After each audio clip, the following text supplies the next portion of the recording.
to the end of the world, Pytheas of Massalia, the North Sea and the land of Thule. A visitor to the southern French city of Marseille today will be greeted with a striking statue outside the Palais de la Bourse, the financial center in the heart of the city. This is of an ancient Greek explorer who is widely associated with the city, Pytheas of Massalia. Massalia was the ancient name for Marseille when it was established 2.5 millennia ago as a Greek colony. What is striking is that if one begins to investigate who this Pytheas was, they will find that he was discussed and written about by a very wide range of ancient authors. From the Greco-Roman historian Diodorus Siculus, to the geographers Strabo and Pomponius Mela, and the Roman encyclopedist Pliny the Elder. All of these figures were interested in Pytheas.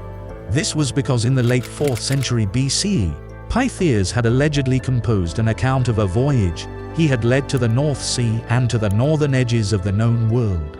He had even described strange lands beyond Britain, places almost no one in ancient times had heard of, let alone visited. Unfortunately, Pytheas's writings have not survived in the original, but we have enough second-hand information from the many other writers who wrote about him in subsequent centuries, and who had access to his writings to be able to substantially reconstruct their contents. Here we explore Pytheas of Massalia's voyage to the end of the world some 2,350 years ago.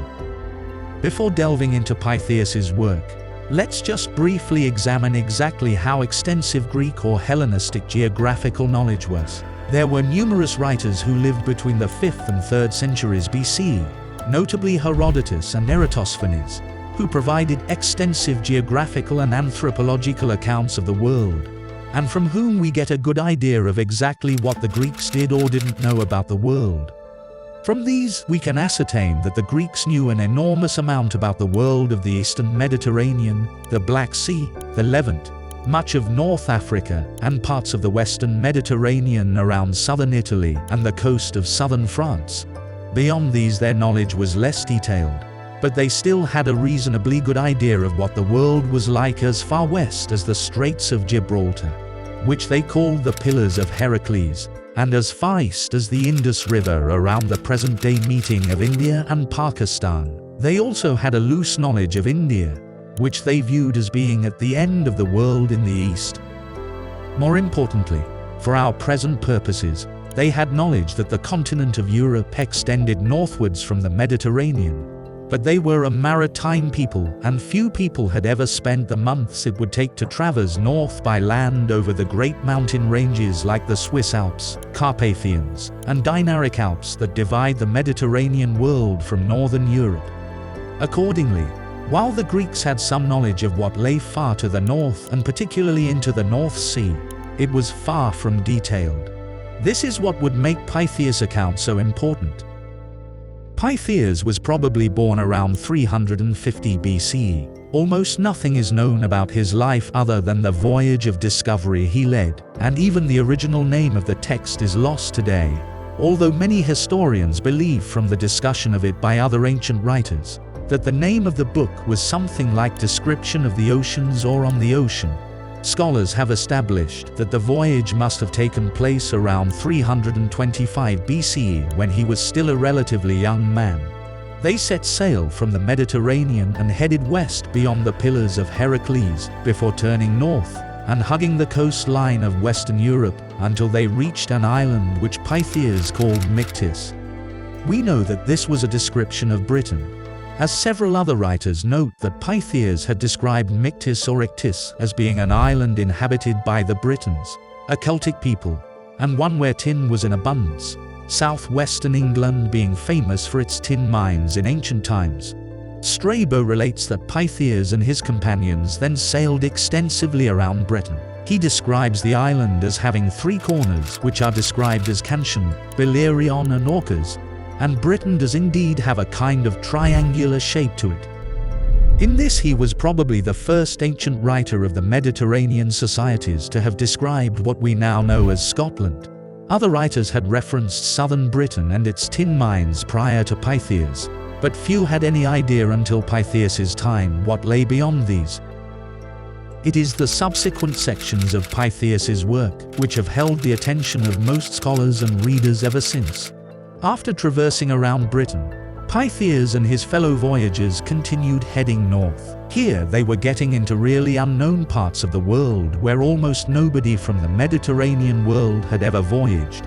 Unfortunately, because the ancients did not have established names for geographical places here, it can be difficult to establish where exactly Pytheas was and what he was describing, something which has caused endless debate on his work. However, there is no doubt that he and his followers sailed quite far north, for Pytheas described certain natural phenomena which can only mean that they either came close to or eventually entered the Arctic Circle. For instance, Pytheas evidently described the midnight sun and the latitude of the sun in a manner which indicates that they were extremely far north. There was also a description of pack ice in his work in a way which indicates a very northerly latitude. For instance, in Pliny's discussion of Pytheas, he cites the Massalian as writing one day's sail from Thule is the frozen ocean, called by some the Cronian Sea. Elsewhere Strabo noted that Pytheas had described a marine lung, in which the earth and water, and all things are in suspension, as if this something was a link between all these elements, on which one can neither walk nor sail. Clearly he is describing pack ice drift here of the kind one would find around the northerly climes of Norway's coast. The reference to Thule in Pliny and other second-hand discussions of Pytheas is the element of Pytheas's work, which has generated most debate over the centuries. Pytheas describes Thule as a significant land in the Northern Ocean, but there is no consensus as to where he was writing about. Theories have abounded in the absence of a clearly identifiable location. For obvious reasons, some of the more common proposals are the Faroe Islands, Iceland, or perhaps one of the island chains off the coast of Norway, such as the Lofoten Islands. However, others still have theorized, based on additional geographical markers provided in various fragmentary pieces of Pytheas's writing, that it actually lay further to the east in the Baltic Sea. Proposed locations in this regard include the island of Gotland in the Baltic Sea next to Sweden, while others argue based on information found in Claudius Ptolemy and Geminus of Rhodes' geographical discussions of Pytheas that Thule must have been inside the Arctic Circle as well, as he describes the night as lasting over 20 hours here at certain points of the year. The debate on what exactly Thule was will continue. What is certain is that Pytheas voyaged very far north, to the edges of the known world, and almost certainly into or close to the Arctic Circle. Pytheas's voyage left a tangible legacy. While his original writings might be lost today, they were clearly very widely known of and read in ancient times, even hundreds of years after his expedition. They changed Greek and Roman understanding of the North Sea and the northern edges of the known world. Though no record of it really survives, it is entirely plausible that Roman merchants and explorers in the 2nd, 3rd and 4th centuries CE, when Rome had established control over southern Britain, might well have voyaged into the North Sea looking for the mysterious land of Thule they had read about in Pytheas's description of the oceans. Pytheas's voyage has also impacted in ways which many of us are unaware of. For instance, the large archipelago of islands which lies off the north coast of Scotland is known today as the Orkney Islands. This is because subsequent geographers applied this name to these islands, having become aware of the fact that Pytheas first called the northern point of Britain Orcas. So if you are ever in Marseille and you see the statue of Pytheas outside the Palais de la Bourse, remember that some 2,350 years ago, the man it commemorates voyaged further north than most Greeks ever had before, and changed how the literate peoples of the ancient Mediterranean conceived of the known world.